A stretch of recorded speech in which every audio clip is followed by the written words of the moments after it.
নির্বাচন যত ঘনিয়ে আসছে ততই উলটপালট হচ্ছে বিভিন্ন জরিপের ফলাফল।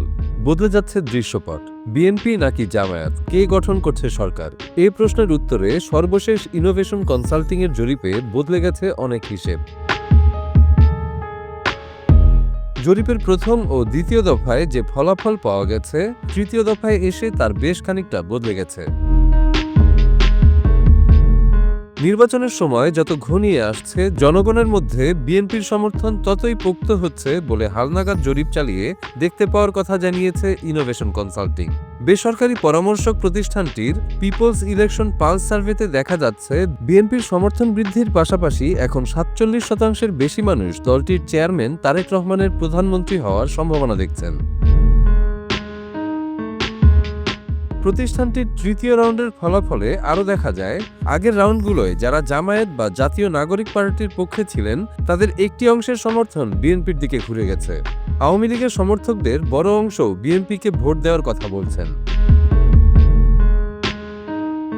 শুক্রবার রাজধানীতে একটি অনুষ্ঠানে জরিপের ফলাফল তুলে ধরেন ইনোভেশন কনসাল্টিংয়ের ব্যবস্থাপনা পরিচালক রুবায়াত সরোয়ার। BRAIN ও ভয়েস ফর রিফর্ম নামের দুটি নাগরিক প্ল্যাটফর্মের সহযোগিতায় এই জনমত জরিপ পরিচালনা করা হয়। প্রতিষ্ঠানটির প্রথম রাউন্ডের ফলাফল প্রকাশ করা হয়েছিল গত বছরের মার্চে, আর দ্বিতীয় রাউন্ডের ফলাফল প্রকাশ করা হয় গত বছরের সেপ্টেম্বরে। প্রথম ও দ্বিতীয় রাউন্ডে অংশ নেওয়া নাগরিকদের নিয়ে টেলিফোনে তৃতীয় রাউন্ডের জরিপ চালানো হয়। চলতি জানুয়ারি মাসের ১৬ থেকে ২৭ তারিখ পর্যন্ত ৫,১৪৭টি সাক্ষাৎকারের ভিত্তিতে এই জরিপের প্রতিবেদন তৈরি হয়েছে। সাক্ষাৎকার দাতাদের বাছাই করা হয় দেশের ৬৪ জেলার গ্রাম ও শহর এলাকা থেকে। ভোটার উপস্থিতি, গণভোট সম্পর্কে জনমত, আইনশৃঙ্খলা পরিস্থিতি, নিরপেক্ষ নির্বাচন সম্পর্কে ধারণা, ভোট দেওয়ার সিদ্ধান্ত ও দলীয় পছন্দ, এই ৬ বিষয়ে নেওয়া হয় মতামত। জরিপের ফলাফলে বলা হয়েছে, ৪৭.৬% উত্তরদাতা মনে করেন বাংলাদেশের ভবিষ্যৎ প্রধানমন্ত্রী তারেক রহমান। ২২.৫% মানুষ মনে করেন যে জামায়াতে ইসলামীর আমির শফিকুর রহমান প্রধানমন্ত্রী হবেন। জরিপে অংশ নেওয়া ২.৭% নাহিদ ইসলামকে ভবিষ্যৎ প্রধানমন্ত্রী হিসেবে উল্লেখ করেন।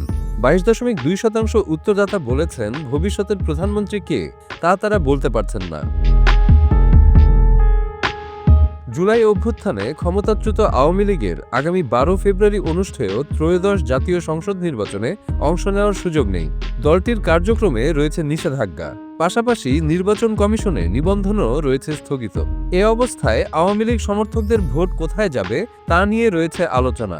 জরিপে বলা হয়েছে, আগের আওয়ামী লীগ ভোটারদের ৩২.৯% বিএনপিকে ভোট দেওয়ার সম্ভাবনা প্রকাশ করেছেন। ১৩.২% জামায়াতকে ভোট দিতে পারেন বলে জানিয়েছেন, আর ৪১.৩% এখনও সিদ্ধান্তহীন। আগের রাউন্ডে জামায়াত বা এনসিপিকে ভোট দেওয়ার কথা বলা কিছু ভোটারদের সমর্থনও বিএনপির দিকে ঘুরছে বলে প্রতিবেদনে বলা হয়। আবার সিদ্ধান্তহীন মানুষেরাও এখন বিএনপিকে বেছে নিচ্ছেন বলে এতে উল্লেখ করা হয়। প্রতিবেদনে বলা হয়, আগে যারা সিদ্ধান্তহীন ছিলেন বা পছন্দ প্রকাশ করেননি, তাদের মধ্য থেকে জামায়াতের তুলনায় বেশি সমর্থন পেয়েছে বিএনপি। বিএনপির সম্ভাব্য ৫২.৮% ভোটের মধ্যে ২৬.৬% এসেছে আগে সিদ্ধান্তহীন ও অনির্ধারিত ভোটারদের কাছ থেকে। জামায়াতের সম্ভাব্য ৩১% ভোটের মধ্যে ১৪.১% এসেছে একই গোষ্ঠী থেকে।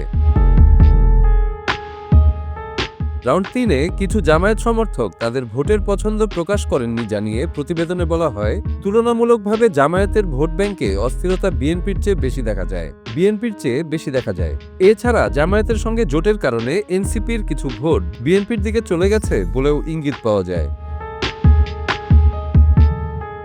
শেষ পর্যন্ত কারা কত ভোট পেতে পারে এ প্রশ্নে উত্তরদাতাদের মধ্যে যারা তাদের পছন্দ জানিয়েছেন, তারা বিএনপি ৫২.৮% ভোট পেতে পারে বলে জানিয়েছেন।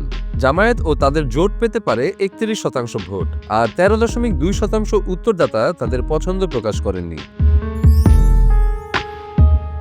ত্রয়োদশ জাতীয় সংসদ নির্বাচনের সঙ্গে জুলাই সনদ অনুসারে সংবিধানের মৌলিক সংস্কারে গণভোটও অনুষ্ঠিত হবে। গণভোটের বিষয়ে জরিপে বলা হয়, উত্তরদাতাদের প্রায় ৬০% গণভোটে হ্যাঁ-এর পক্ষে মত দিয়েছেন। ২২% জানিয়েছেন গণভোটের বিষয়ে তারা জানেন না। গণভোটের বিষয়ে জনসংখ্যাগত ও রাজনৈতিক বিভিন্ন গোষ্ঠীর মধ্যে সচেতনতা ও মতামতে পার্থক্য দেখার কথাও বলা হয় প্রতিবেদনে।